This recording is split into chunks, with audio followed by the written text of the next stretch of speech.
Hi friends, ಎಲ್ಲರಿಗೂ ನಮಸ್ಕಾರ.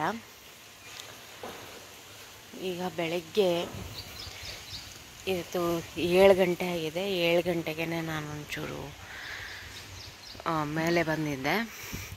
ಸ್ವಲ್ಪ ಕೆಲವೊಂದು ಕೆಲಸಗಳನ್ನು ಮಾಡ್ಕೋಬೇಕು ಅಂತ.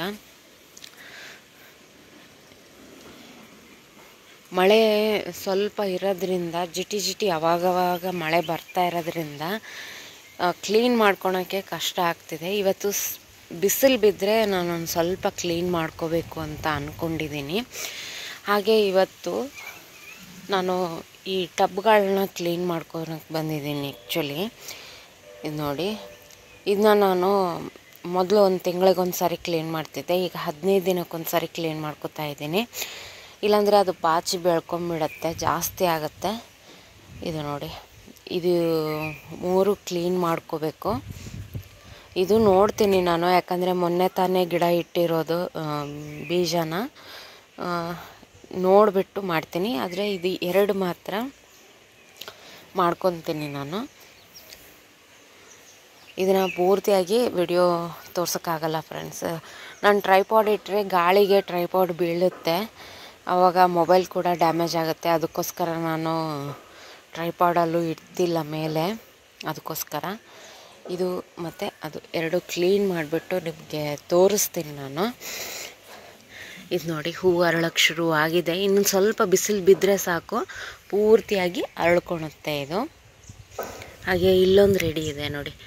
ಇದರಲ್ಲಿ ಆಲ್ಮೋಸ್ಟ್ ಆಗಿ ಒಂದು ಹೂವು ಬಿಡ್ತಿದ್ದಂಗೆ ಇನ್ನೊಂದು ಹೂವು ಸ್ಟಾರ್ಟ್ ಆಗುತ್ತೆ. ತುಂಬ ಚೆನ್ನಾಗಿ ಹೂ ಬಿಡುತ್ತೆ ಇದರಲ್ಲಿ.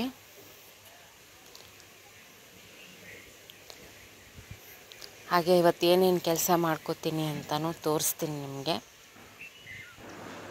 ಇದು ಎಲೆಗಳನ್ನ, ಆಮೇಲೆ ಈ ಟಬ್ಬನ್ನು ಚೆನ್ನಾಗಿ ಕ್ಲೀನ್ ಮಾಡ್ಕೋಬೇಕು. ಆಮೇಲೆ ಈ ರೀತಿ ಏನಾದರೂ ಹೂ ಅರಳಿ ಬಾಡೋಗಿರೋ ಮೊಗ್ಗೇನಾದ್ರು ಇದ್ದರೆ ಅದನ್ನು ಕೂಡ ನಾನು ತೆಗ್ದುಬಿಡ್ತೀನಿ.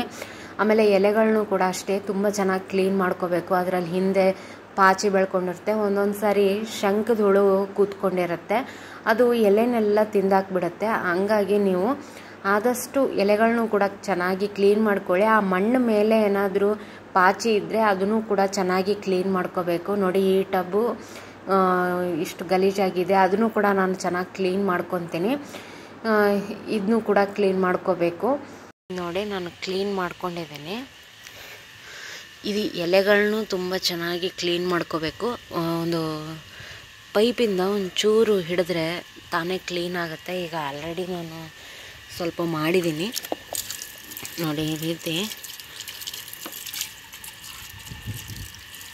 ಪಾಚಿ ಎಲ್ಲ ಹೊರಟೋಗುತ್ತೆ ಅದ್ರ ಮೇಲೆ ಹಿಡಿದ್ರೆ. ಫೋರ್ಸ್ ಇರಬಾರ್ದು ನೀರು ಜಾಸ್ತಿ, ಇಲ್ಲಾಂದರೆ ಎಲೆಗಳಿಗೆ ಡ್ಯಾಮೇಜ್ ಆಗುತ್ತೆ. ನೋಡಿ, ಈ ರೀತಿಯಾಗಿ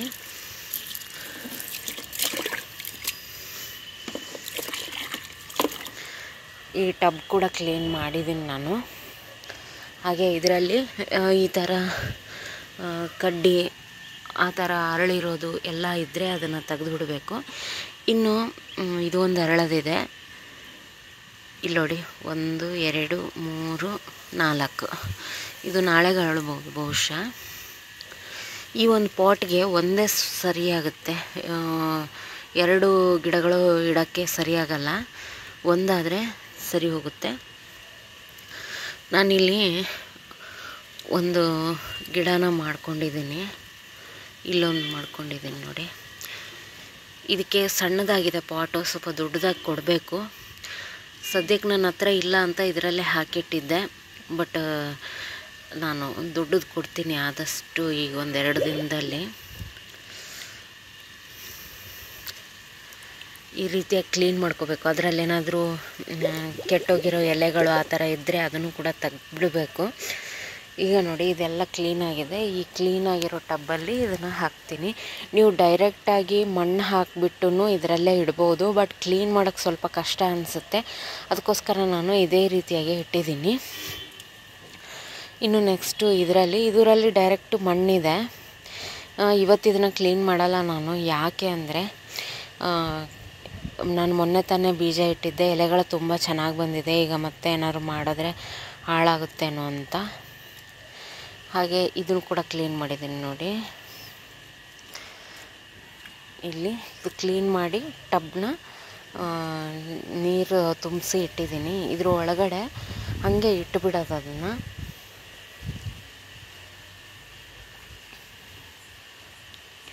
ಹೂವು ಅರಳಿದಾಗ ತುಂಬ ಚೆನ್ನಾಗಿ ಅನಿಸುತ್ತೆ. ಇದು ನೋಡಿ, ಇದನ್ನು ಕ್ಲೀನ್ ಮಾಡಿ ಆಗಿದೆ. ಇದನ್ನೊಂದು ಕ್ಲೀನ್ ಮಾಡಲಿಲ್ಲ, ಇದನ್ನು ಕೂಡ ಕ್ಲೀನ್ ಮಾಡಿ ನೀರೆಲ್ಲ ತಿಳಿಯಾಗಿದೆ ನೋಡಿ. ಮತ್ತು ಒಂದು 15 ದಿನ ಬಿಟ್ಟು ಮತ್ತೆ ಕ್ಲೀನ್ ಮಾಡ್ಕೊತೀನಿ ನಾನು. ಹಾಗೆ ಇದೊಂದು ದಾಸವಾಳದ ಕಟಿಂಗ್ ಹಾಕಿದ್ದೆ ನಾನು, ಇದನ್ನು ತೋರಿಸಿಲ್ಲ. ಇದು ಬೇರೆ ಕಲರ್ ಇದೆ, ಒಂದೇ ಪೆಟಲಿಂದಿದೆ, ಅಂದರೆ ಸಿಂಗಲ್ ಪೆಟಲ್ಸಿಂದಿದೆ. ತುಂಬ ಚೆನ್ನಾಗಿ ಕಾಣುತ್ತೆ ಇದು ಕಲರು, ಹಾಗಾಗಿ ಇದನ್ನು ನಾನು ಕಟಿಂಗ್ಸ್ ಹಾಕ್ಕೊಂಡಿದ್ದೀನಿ. ಇದೆಲ್ಲ ಗಿಲಾಡಿಯದ್ದು ತುಂಬ ಚೆನ್ನಾಗಿ ಬಂದಿದೆ. ಇದರಲ್ಲೊಂದು ಟೊಮೆಟೊ ಗಿಡ ಬಂದಿದೆ. ಆ ಟೊಮೆಟೊ ಗಿಡನ ಎಲ್ಲಾದರೂ ತಕ್ಕೋಬೇಕು.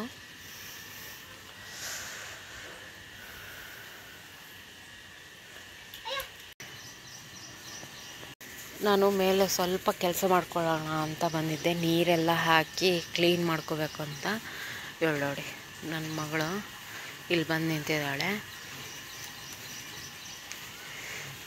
ನೆಗಡಿ ಕೆಮ್ಮು ಎರಡೂ ಆಗಿದೆ, ಆದರೂ ಮೇಲೆ ಬಂದಿದ್ದಾಳೆ.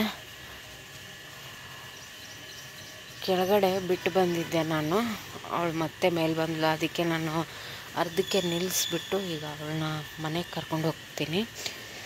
ಈ ವಿಡಿಯೋ ಇಷ್ಟ ಆಗಿದ್ದರೆ ಒಂದು ಲೈಕ್ ಮಾಡಿ ಫ್ರೆಂಡ್ಸ್. Thank you.